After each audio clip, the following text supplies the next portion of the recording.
Hello and welcome to Moving Iron Podcast. This edition of the Moving Iron Podcast is brought to you by these great sponsors. Axon started out of a passion for keeping agriculture moving. Imagine having 100 years of tire and wheel knowledge in your back pocket the next time you sell a piece of ag equipment. To find more or become an Axon dealer, please visit axontire.com. Valley Transportation has been hauling ag and construction equipment across the country for the past 33 years. Call Parker at 800-657-4910 for all your trucking needs. At Valley Transportation, our goal is to help you reach yours. No matter how you buy your ag equipment, whether it's from a dealer, an auction, or a private party, AgDirect can help you finance it. You can even apply online at agdirect.com. Learn more about your financing options at agdirect.com. TractorZoom has access to over $20 billion in heavy equipment sales data. TractorZoom's Iron Comps is the industry's trusted solution for transparent equipment values and auctionable pricing insights. This podcast is brought to you by Anvil AppWorks. The Dealer Connect CRMI app with integrated inventory management is an affordable Salesforce-based solution for your dealership. Create connected customer experience and transform how you work. Moving iron in the 21st century. Hard-working people working hard for you and me. Moving iron time and time again. Through the years you'll find us here. Moving iron. Hello and welcome to Moving Iron Podcast number 288. This edition of the Moving Iron Podcast is brought to you by Axon Tire, and I am pleased to have these guys here with me. They are here at the Moving Iron Summit, and they have sponsored it again this year, and I'm thankful for that. So, Jesse, how you been, man? I've been good. You guys are wiping us out of all of our free swag here in Nashville, but it is always a good time. There's like a 1 degree of separation between an ag equipment salesman and a farmer when it comes to getting stuff for free. Exactly. It's about the same difference. So yeah, it's definitely that way. So it's had a good show so far. We had a lot of people come in. We had about 60 more people show up this year than we did last year. Yeah. You guys had a great presence. You got 2 massive tires sitting up front. You did a great presentation on measuring tread depth, because I'm sure you guys get the finger between the tread bars and the credit cards and everything else in between there too, and it's such an accurate measurement that it's amazing. So, but looking at what you guys got going on, who we got with us today? I mean, because you got your whole crew here. Yeah, we brought everybody, and again, it's just a testament to wanting to let people know that our client advisors here could be pretty much anywhere in a day. We cover the entire United States and Canada, so we brought them all here, and we know your listeners are represented throughout the whole country. Yep. And Canada. I think we have a couple Canadian folks here. Yep, got a good presence in Canada. Why don't we go around and introduce yourselves? Well, first and foremost, we have Mr. Roy Diener, who's the sales manager. Roy, how long have you been associated with Axon? Almost 9 years. 9 years now. So Roy's been doing this a long time, and you office out of San Antonio. That's home base. Home base and part of the time in Des Moines. So yeah. So our main corporate headquarters are in Des Moines. We've got, how many square feet is our warehouse? 230. 230. Spa acres under roof. All under roof. So that's where our corporate headquarters are. And in Mike's neck of the woods, we have another warehouse facility out in the Bay Area, Hayward. Yep. So why don't we go around, Stephen? We'll start with you. What territory do you cover, and maybe how long you've been with Axon? You bet. It's a pleasure to be here at the conference. Thank you, Casey. I tell you what, it's been, this being my first year here with Axon, I genuinely learned a lot, from the presentations and the sessions that have taken place.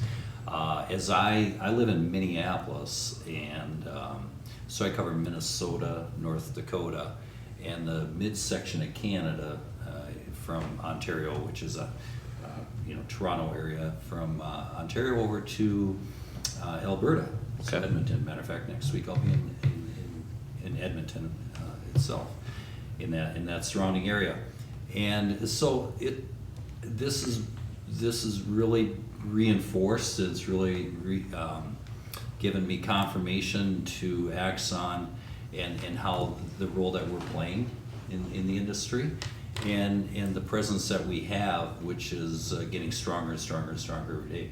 Right. So I appreciate this opportunity. Thank you. Appreciate that. And we have Mr. Mike Diener, who covers the Northeast. What states? I know you got a lot of them, so maybe just give us like the perimeter. And how long you been with Axon? Yeah, good. I cover the Northeast territories, kind of from Ohio eastward down to Virginia, up into Quebec area. It's been really exciting to be here again. To see everyone. You kind of always meet new people. You think you've kind of met everyone, but you never have. And no, it's a really exciting time in the territory as well. It's we're just starting to get into harvest area, and it's always exciting it's kind of when you reap the benefits of with the work you've done. So it's heading into Ohio next week, and really excited about it. Cool. And we have Mike Lewis from West Coast. What's your territory look like, Mike? Well, thanks Jesse, thanks Casey once again. Yeah, I'm Mike Lewis. I'm out at the Haywood, California location.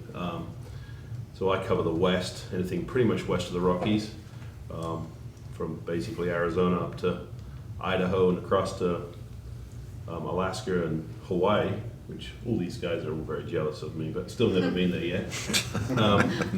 Well, we have some customers there. We do, and we're Yeah. growing fast, so I'm hoping to kind of squeak one out sometime. Hey, let's do Moving Iron in Hawaii Yeah. next year. Yeah, that'd be a great idea. So I've been with the company for just shy of 11 years now, and covered that territory, and most of my customers pretty much know who I am, but it's good to see a few of them here. There's not a huge presence from west of the Rockies here, but it's great to see them and meet some new people who I don't see. Obviously, the other territory reps, guys, and chat with them. Yeah, it's a great show actually. Thank you, Casey. I appreciate that. Thank you.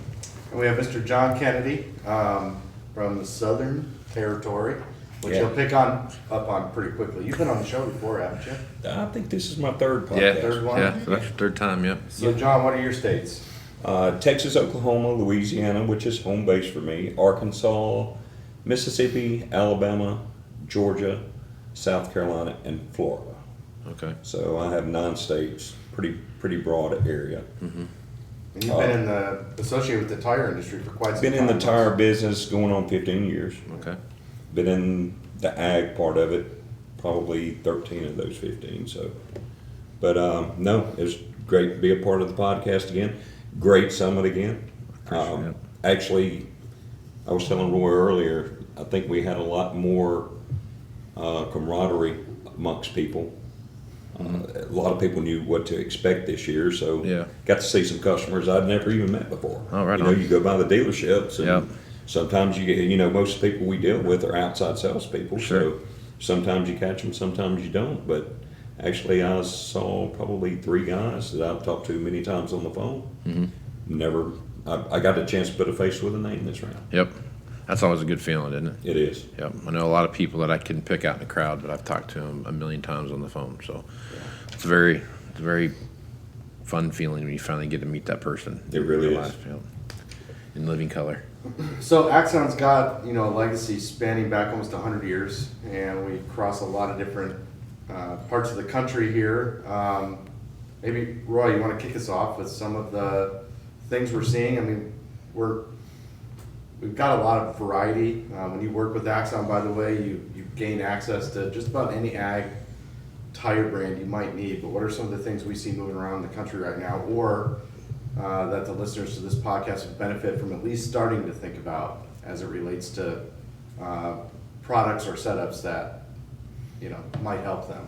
Yeah, so our purchasing department's been pretty good about getting with some of the guys and understanding what ahead of time, quite a bit of time to figure out what we need into stock and inventory, and we've taken what was a 3-month lead time on some products to a 6 to a 9-month lead time, and so it's been difficult that way in getting inventory. Everybody's experiencing it in a different way. We're definitely experiencing it.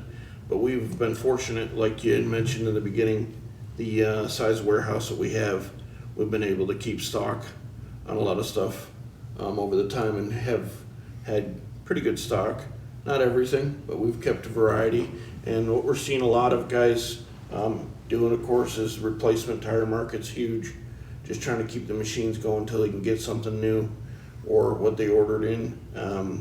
So we're seeing a lot of the 480/50s, 420/34s, and then also, and we have good stock of that, and we also have, some turf tire options for some guys. We've been having some guys struggle with getting some of that.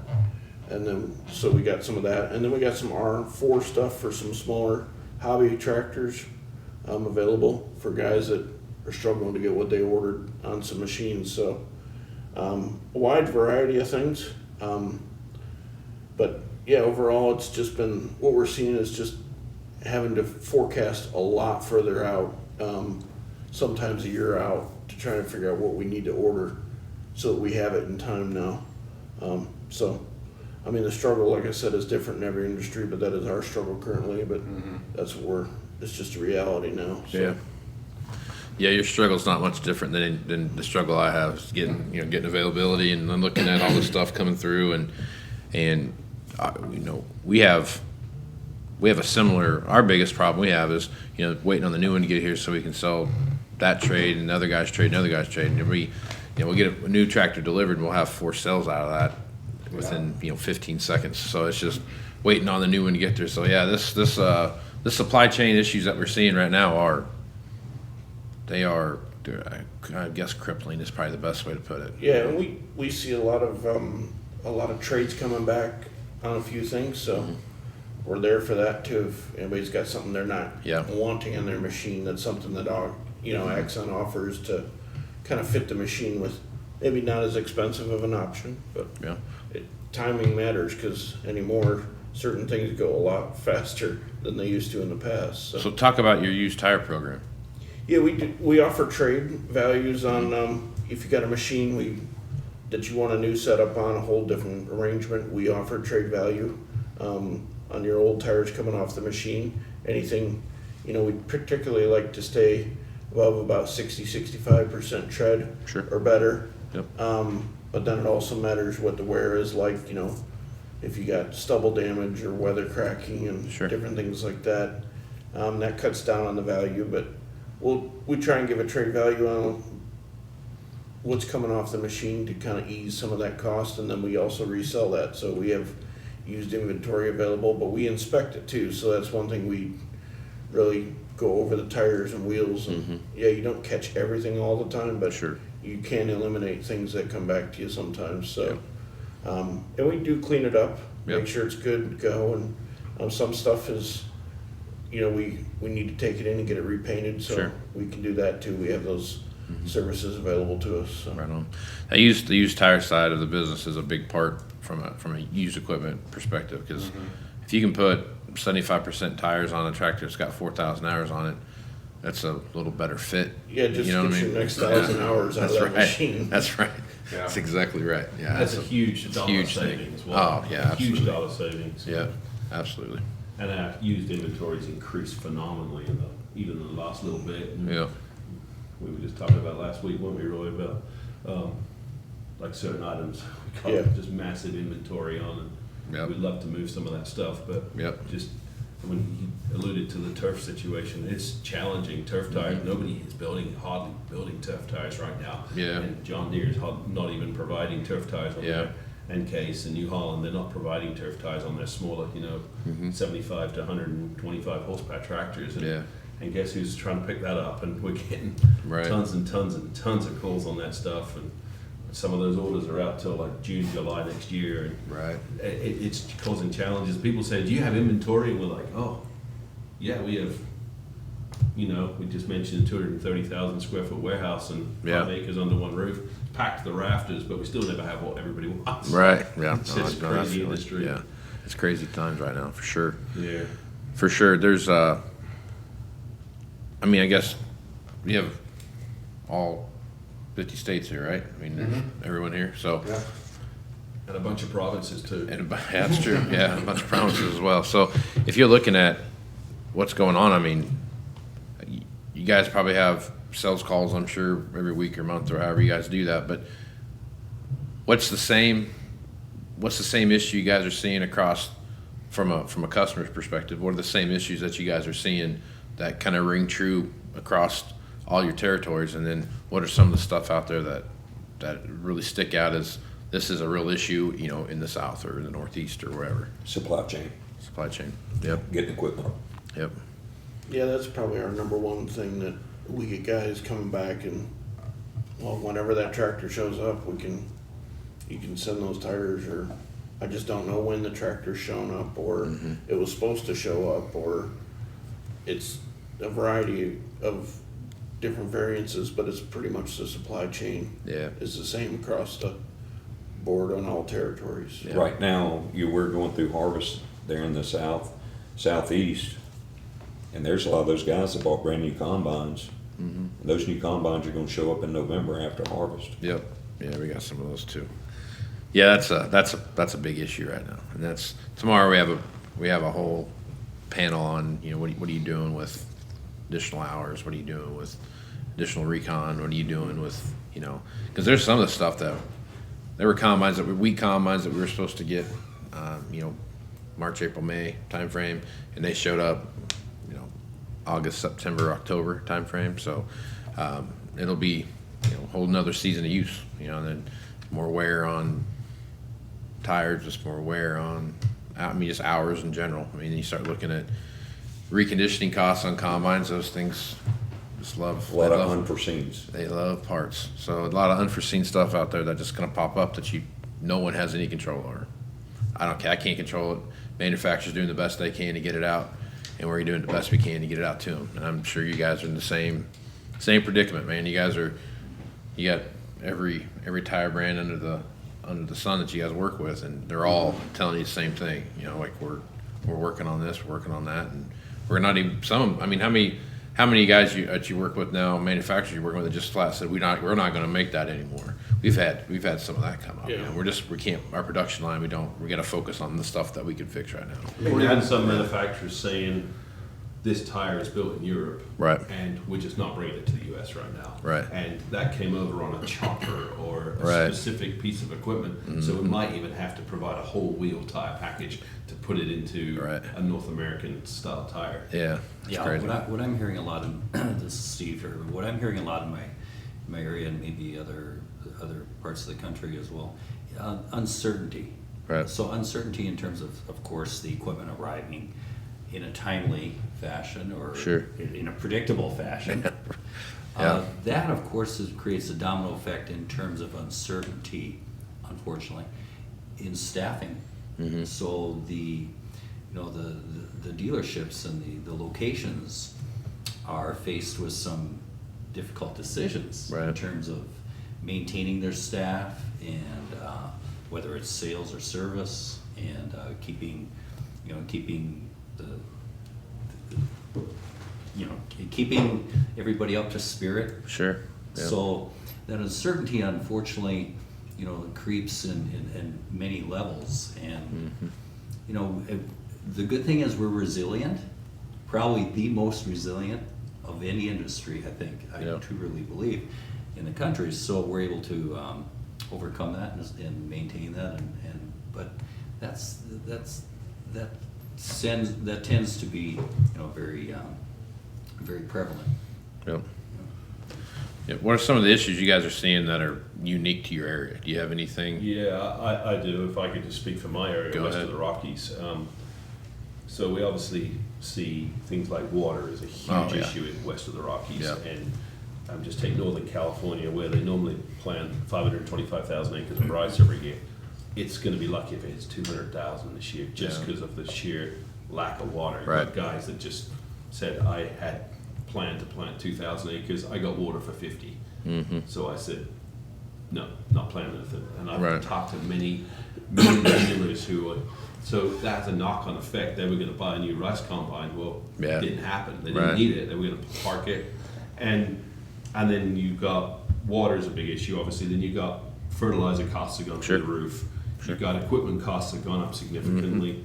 You've got all the emissions garbage out our way, and you got so many different. So input costs have just gone through the roof as far as the grower's concerned, and that just ends up reflecting on everyone's table. Right. You know, Yeah. the food on your table just goes up, and yeah, tires have gone up, wheels have gone up. That's just Yep. what we talk about. Fuel. Right. That's more than doubled in so Right. many areas. So Yep. we see these input costs going up so drastically that it's affecting having, as Steve just said, about uncertainty. Yeah. Not knowing, and then obviously I think it's come up, I don't know how many times in your different conferences. Yeah. You know, staffing. Yeah. Guys just can't get good techs or whatever it is in the dealers. Any kind of labor in general. Yeah, it's tough to come through that. And some of those commodities in my areas have not gone up. Like Yeah. almonds are down, and that's a big one in Yeah. California. Rice is obviously going to be a big high price this year just because of Yep. what it is. So, and you see it like the wheat in eastern Washington. They're going to command a really high price for that this year. Yeah. And they're getting fantastic yields as well. Yeah. Yeah. Yeah. There's been a lot of kind of on that topic. There's been a lot of countries like Egypt and some Middle Eastern countries that were relying heavily on Ukraine and Russia to get them the cereal crops that they need, that have gone to Oregon and Washington and signed some big contracts, and to get 4 or 5 years worth of grain out of there. And it's been a game changer for especially that part of the world. Yeah.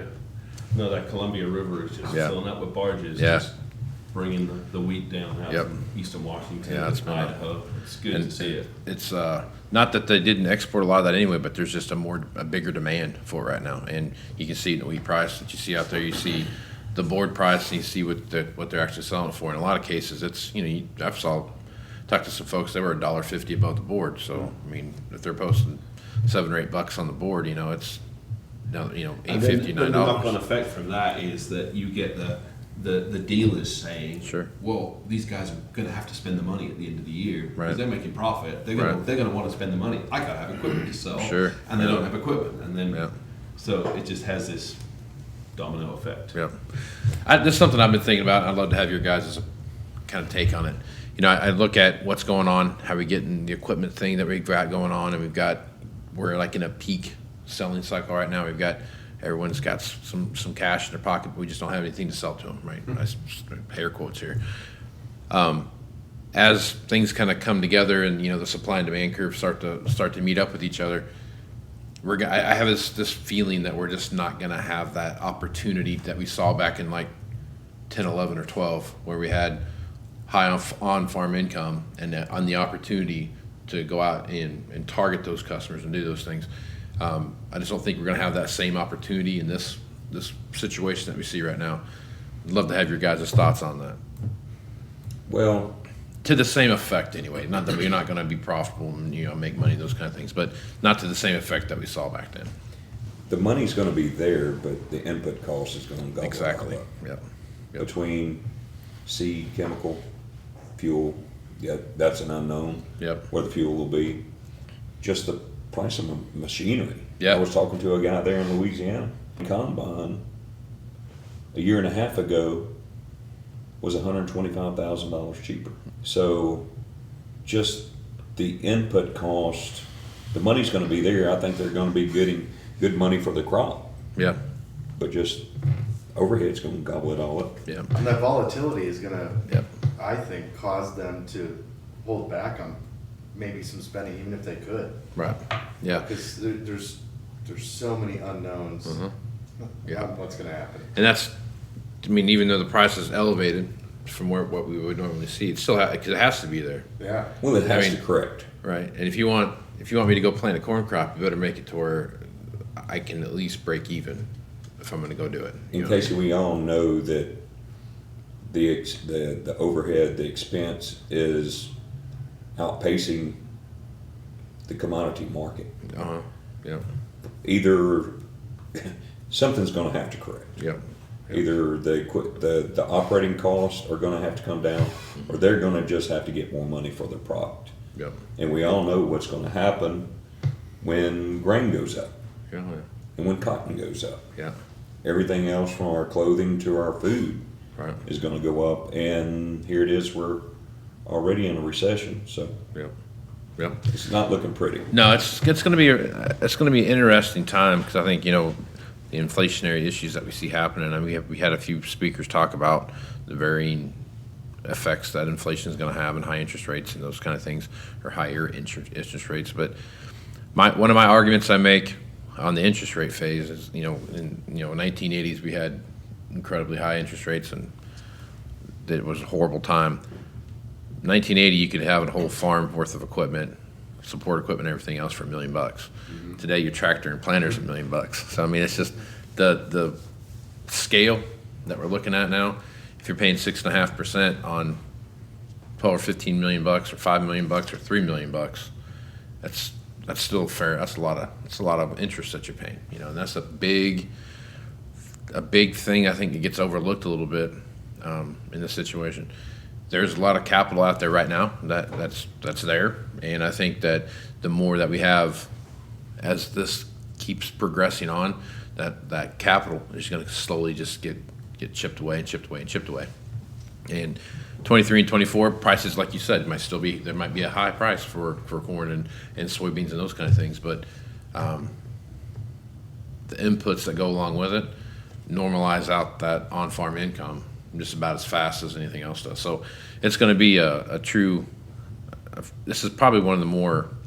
I don't want to say it's unprecedented. So that's probably not the right statement, but it's a different economic animal than I think we've seen in a long time, if not ever. So it's going to be an interesting journey here the next couple of years. Well, that's what makes what I was saying before, the purchasing side of things. That's what makes it so unique, because Right. it's just, what do you get? What do you order? And you can have a warehouse full, like Mike said, and it's still not the stuff you need. And we're not the only ones facing that. Sure. It's Yeah. literally everybody's got kind of that same issue. Is what do we need to have Yeah. for our customers and for their needs? And Exactly. so it is a game. Yep, absolutely. And to follow on from that, Roy, it's we've seen a lot of changes in crop.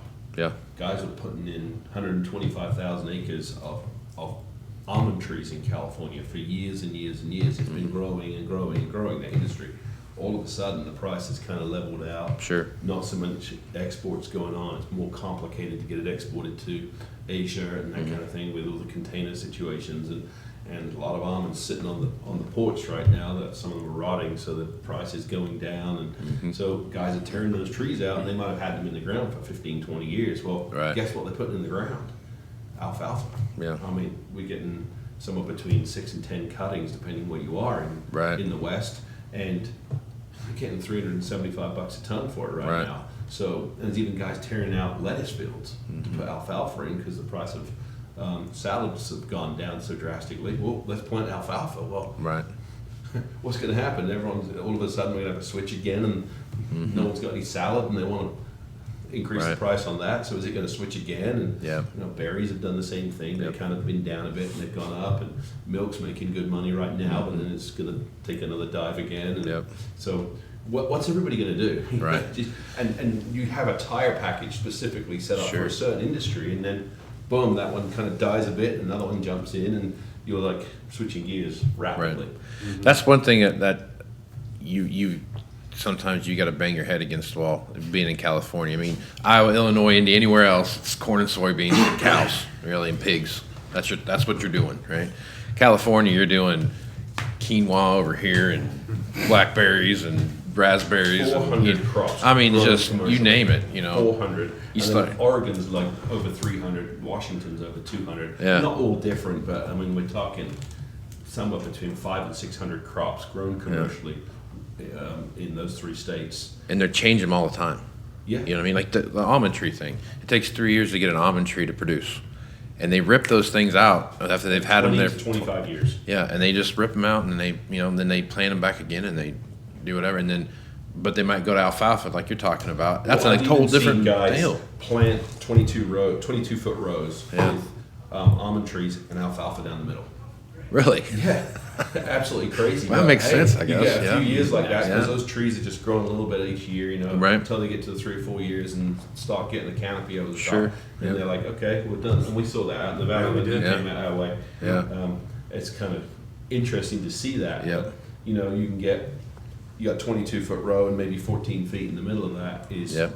they can cut and mow alfalfa. Yep, and it's that diversity, and especially how they can just change it when they want to. I mean, I'm sure different parts of California are more profitable at different kinds of crops and those kind of things, but man, you talk about something that's a very, very niche and very unique machinery, which then requires a very niche and unique tire package to go along with it, weight packages and everything else to go along with that. Especially with as much autonomous stuff as in the high value crop area. There's got to be your warehouse out there must just be like one of everything, and it's We try to have all the 17 weird square, stuff. 17 Have all the weird 17 acres of one tire. We You send know, all the weird guys out to the West Coast, Casey. Thanks, Jesse. Jesse will say all these bad things about the West Coast, but he still likes coming. I do, yeah. The lands of fruits and nuts. Steady guys. That's funny. No, I think in general, the optimism will continue to, it will trend positive. And I think it's tempered, the optimism will be tempered for into 23, possibly into 24, I think.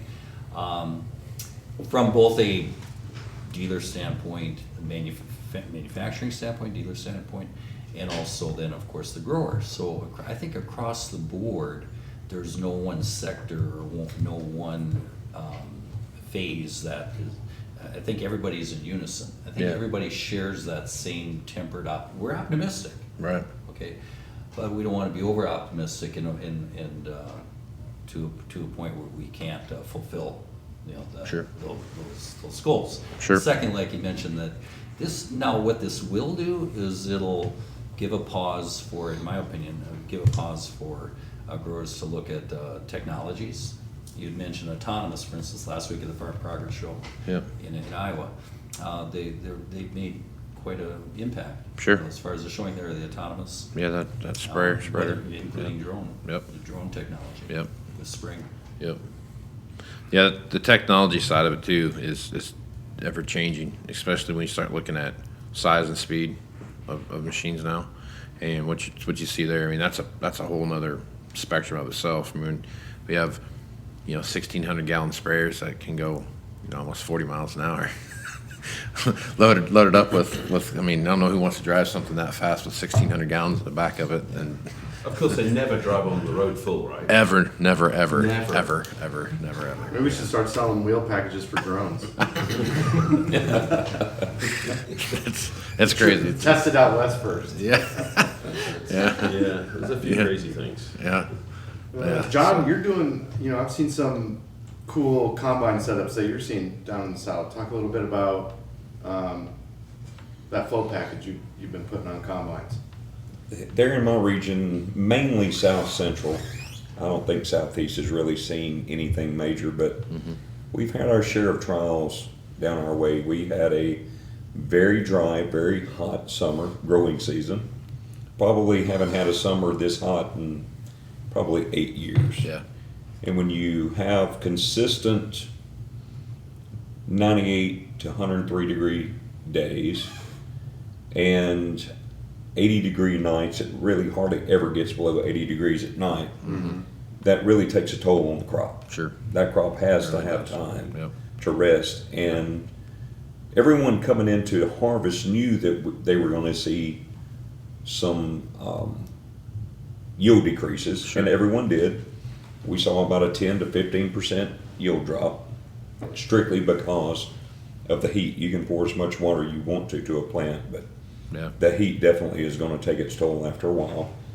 And then we got in the harvest, everything was looking good, and we went from being extremely dry to wet. Within a 3-day period, there was areas that got anywhere from 12 inches of rain in 3 days to 28 inches of rain Yeah. in 3 days. And in Louisiana, we have our share of water, but when you get more water, it has nowhere to go. Right. So we had a lot of flooding. It would quit raining, and right about the time it would get ready to dry up, we'd get a little bit more rain. So the grower couldn't actually get into the field to get his crop out. So between flooding, we lost some beans, lost some corn due to flooding. But a lot of the beans that didn't flood, they couldn't get out there and get it. And actually, they would sprout in the pot. So they would lose that crop as well. Yep. But for those guys who did try to get out there and get it out, that's where we come in with the flotation packages for the combines. It's a combination of the 12-50-50-32 front tire that goes on the front of the combine, and then the 66-43-125 flotation tire for the rear. That is the perfect combination for anybody who wants to get to the field, get the machine up on top of the ground without tearing his field all to pieces. It is expensive, but I don't think anyone ever puts into account what it costs to fix a field that has been severely damaged. Yeah. Between time, fuel, wear and tear on your machine, it's cheaper to go buy a set of floats. Yep. So we are still in harvest, and for anybody listening to this podcast, reach out to us. You can go to our website. All of our each sales guy's contact information is on our website, and just reach out to us. We definitely have more inventory we can get out to folks. Yep. I got one more plug, because I know we could sit and talk all day, but part of the reason why we have a team like this too, Casey, is because we really view these guys as advisors more than sales guys. I hope that's fair to say, because we're really here like you are to support these dealers. So if you are a dealership, we exist in part to take the complexity of the tires and wheels, and there's a lot of complexity. We could have a whole session of just about the wheels and the different setups that we help people do. But yes, we exist to sort of take that off your plate so you can focus on supporting your customers. But there is also benefit to knowing a little bit to get yourself dangerous enough in the dealership to have those conversations and then get us involved. So if anybody's listening and your dealership plans, quarterly or biannual sales meetings, one of the things we love to do is be part of those events with those dealers, whether it's an hour session or you have breakout sessions. Focus a little bit of that on like tire training 101. We'll send one of these client advisors who knows your local agronomy in your area, the setups that you run into with your growers. We'll teach you stuff about, accurately measuring tread. And we have really gotten great feedback. So if you're interested in that, because honestly, we don't have time to let these guys all talk, or they would, please reach out. Send us a note. Contact me at marketing@axontire.com or sales@axontire.com. We'd love to have these guys be part of your training event. We'll leave you brochures, we'll leave you training guides. And again, it's so you can have the right conversations with your customers to solve the problems. Right on. So if you make it really, really good, we might give you a freebie or something. A freebie what? We sometimes have tread depth gauges. Oh, yeah, Or something, yeah. something cool, We'll break it out. Speaking of freebies, and Paige, you really need to stop talking so much on these podcasts. I tell you what, I didn't think we were going to get a word in. I know, this is bad. I just don't want to let all you guys talk. Okay, so obviously we've got great stuff, and if you're part of this event, highly recommend everybody come to the summit next year for sure. Make this part of your top event that you go to with your dealership. You'd want a notepad, or you're out in the field and you got to ask the right questions. So we're going to arm your listeners this month with A Move More Iron notepad Nice. that you can take on the road with you, put in your car, slide in your backpack. Really durable on the outside, and it comes with a pen. Nice. Look at that. Even got a writing stick. I know. That works. I know it seems Love it. cheesy, but it is really valuable. It's got little pockets Yeah. inside. I think it's a great tool. So anybody, just got to reach out. Again, marketing@axontire. Let us know you heard it here. We'll ship. You know what? Let's ship them a couple. We'll ship them a couple for everybody that is listening and sends us a note here this month. We'll ship you a handful of notebooks. Right on. That's awesome. thanks, guys. Appreciate that. Those things do come in handy because I have notebooks like that because they're not the big ones. I just have one in my truck, one in my bag. I got them all over the place. So Just I like actually got- t-shirts, you can't have too many. can't have too many. Yeah, definitely a t-shirts. I got one of your Summit notepads too. Those are Right on. There you go. Yeah. So that. You But can as always, thank you for having us. We love Yeah. partnering with what you do, and thank you for having us on and making Yep. us part of your mission too. So. Yep. No, I appreciate what you guys have done for me. So, this has been a great partnership, and I look forward to working with you more in the future. So, Awesome. right on. We're gonna go drink some whiskey, I think. I'm right there with you. Any other closing thoughts before we shut it down? No, just reach out. Like Jesse said, sales at cfitire.com or Axon Tire. at axontire.com. Boy, I screwed that one up. Either way, we'll still get some, and then or go to the website axontire.com. Right on. There's plenty of information there. Good job. Well, guys, I do appreciate it. Thank you very much for coming out here, and it's been a great deal. So, Yeah, thanks Talk- again, Casey. It's been awesome. yeah, we'll talk to you guys soon. Okay. I'm Casey Seymour with Moving Iron Podcast. Make sure you check me out on Facebook, Twitter, and Instagram at Moving Iron LLC. You can find me on LinkedIn at Moving Iron Podcast and the ever so cleverly named Moving Iron Podcast YouTube channel. That's shocking, right? So check that out. All that stuff's there. Go to MovingIronLLC.com for everything Moving Iron related. And, next year should have the Moving Iron Summit stuff out here, probably here in the next 30 days or so for next year. So with that, I'm Casey Seymour with the entire Axon Tire crew. Let's go move some iron, folks. Out. Axon started out of a passion for keeping agriculture moving. Imagine having 100 years of tire and wheel knowledge in your back pocket the next time you sell a piece of ag equipment. To find more or become an Axon dealer, please visit axontire.com. Valley Transportation has been hauling ag and construction equipment across the country for the past 33 years. Call Parker at 800-657-4910 for all your trucking needs. At Valley Transportation, our goal is to help you reach yours.